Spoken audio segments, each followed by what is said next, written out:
Hi, I'm Dr. Marcia Sirota with another YouTube video for you today. I want to talk about this recent study that showed how, because of the pandemic, young people have been presenting themselves to the emergency department more frequently than should be expected, and how they have been engaging in more self-harming and suicidal thoughts as a result of this pandemic and all the isolation and all the mental health stress. And one of the groups that's specifically affected is young girls between the ages of 10 and 13, and that's very alarming. And I wanted to talk a little bit about my thoughts. So young girls at that age, 10 to 13, are developing their identity. They're getting a sense of who they are, their own agency, their own independence, their own autonomy, their own empowerment. And how do they do this? They do this in two ways: by engaging in activities that are meaningful and in interacting with other people, whether they're their peers or adults. And by engaging with these relationships and these activities, they develop self-confidence, a sense of who they are, a sense of their capabilities, a sense of their power as people and as girls, as women, and they gain confidence and self-esteem. But when they don't have these opportunities, when they've had social isolation, they miss out on these opportunities to grow and evolve and develop in healthy ways. And then they can become depressed or anxious. And then what do they do with these feelings? Well, young women tend to be more internalizing, in which they move their feelings inward as opposed to outward. Now, of course, there are always exceptions to the rule, but in general, women tend to internalize and men tend to externalize. Please don't get mad at me. These are the statistics, and I'm saying in general. There are always exceptions and particular differences. But in general, women tend to turn their feelings inward, and so they might be more prone to engage in self-harm and have suicidal thoughts when they're younger in this way, whereas men might be more destructive toward property or toward other people. So these young girls who are presenting to the emergency department with self-harm or suicidal thoughts are internalizing their feelings, their despair, their anguish, their depression, their anxiety, their frustration, because they don't have the opportunities to develop normally in the context of the COVID restriction, or they haven't had. Now, how do we get them back? How do we get them back on track? Well, one of the problems is that our health system is in trouble. It's in crisis. We don't have enough family doctors, and we certainly don't have enough mental health support for young people today. There is a crisis, and there are so few child psychiatrists, child psychologists, and most parents, especially with the economy being the way it is, cannot afford private psychotherapy, private counseling services. The hospitals are full. There are just such long waiting lists for any kind of services for young people. It's really, really difficult to get mental health care for your young person in your family or in your life. So what do we do? Well, there are a few things that we can do. Number one, open up the lines of dialogue with your child. Get them talking about how they feel. Make them feel that they're not being judged or questioned if they're having any kinds of thoughts or feelings. So make them feel that it's safe for them to express whatever they are feeling in the moment, whatever they're thinking in the moment. Don't make them feel that their thoughts or feelings are bad or wrong in any way. Open up those lines of communication so the young person can feel that it's okay to communicate what's really going on, and we can really know what they need. And then the other thing is try to give them some of what they need. Do they need more support? Do they need more opportunities to express themselves? Do they need to get away from a situation? See what you can do to help them and give them the things that they need. Now, there's a few things that you can do that don't require any mental health intervention. Exercise is a fantastic way to get a young person feeling better and feeling better about themselves. They burn off a lot of excessive energy, they feel more empowered, and they get to interact with others, especially if they're playing a team sport. Exercise is a great way for a young person to let go of some of the despondency that they might be carrying around with them. Regular exercise boosts endorphins, all those feel-good chemicals. It brings them up, and we feel better about everything when we're having more regular exercise. So get your kid out and exercising, and especially in fresh air and in nature, because nature is also very good for the mental health. We feel better when we're out in nature. Again, it boosts those endorphins, those feel-good chemicals. So exercise out of doors is a win-win. Another thing we have to do is make sure our kid is getting proper nutrition. Now, young people don't tend to have the best diet, for sure, but for their mental health, a healthy diet really makes a difference. A diet of junk food has been shown to actually be bad for the mood. It actually is not good if you have depression and anxiety.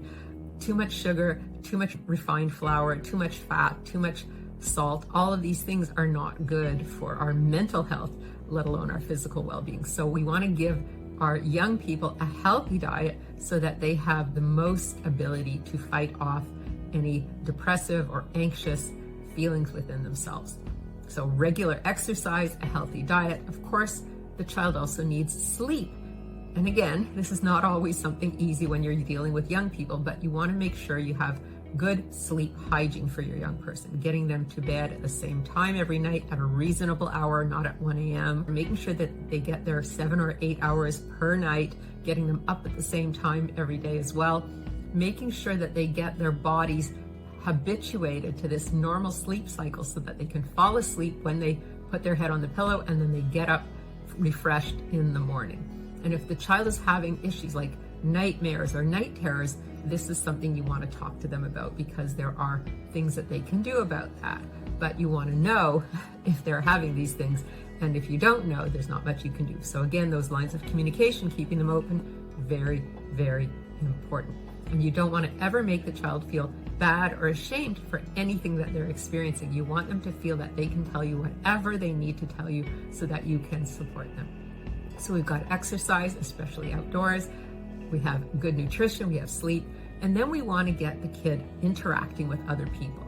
So are there groups that they can join? Are there clubs or sports clubs, teams that they can join? Are there classes they can take extracurricularly so that they can enjoy the company of their peers and of adult leaders who are positive role models to them? What kinds of things can you help your child get involved with? There are a lot of things that are very reasonably priced or even free. You don't have to be spending a lot of money to get your kid involved in activities. So here in these activities, they get to try things, they get to engage in activities that are meaningful and feel that they're learning and growing, and they're testing their limits, or they're gaining skills, they're gaining confidence, and they're also interacting, and they're figuring things out as groups so that they're using each other to learn from each other and to teach each other. And so they're having these positive interactions with each other in person, which are very important.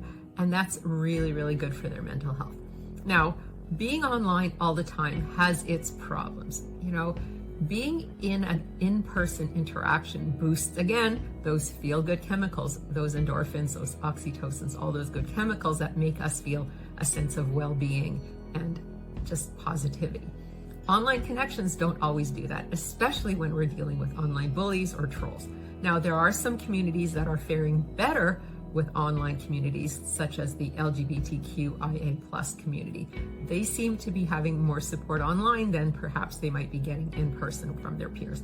But for many young people, online interactions are not so great. They can cause them to have more stress and more difficulties. So you want to have your children getting as much in-person positive interactions with other people as they possibly can, so that they can gain that sense of well-being from being with other people. So good exercise, especially outdoors, especially in teams if they can, good nutrition, good sleep, and then positive social interactions so that they can learn and grow and engage with one another in a positive way. All of these things are really good for building stronger and more resilient young people, so that if there are difficulties finding mental health help, there are at least things that we can do to support our young people. And again, in schools, we can support our young people. We can talk to people. We can give them clubs where they can meet with an advisor or a teacher or a faculty member so that they can talk about how they're feeling. They can have a safe space to discuss what's going on with them. Maybe they don't have parents who they can really talk to. Maybe they don't have parents who are understanding or supportive in some ways. I've been a psychotherapist for many, many years, and many of my patients, unfortunately, didn't have the the kind of parents who they could count on, who they could reach out to, who would be supportive. So sometimes the schools, instead of the parents, they have to be there. So if you give the children an opportunity at school to have support and positive activities, that's another way you can support their mental health if they don't have parents who are supportive in a way that the child needs. So these are all different ways that we can support young people, even in the absence of the appropriate mental health supports.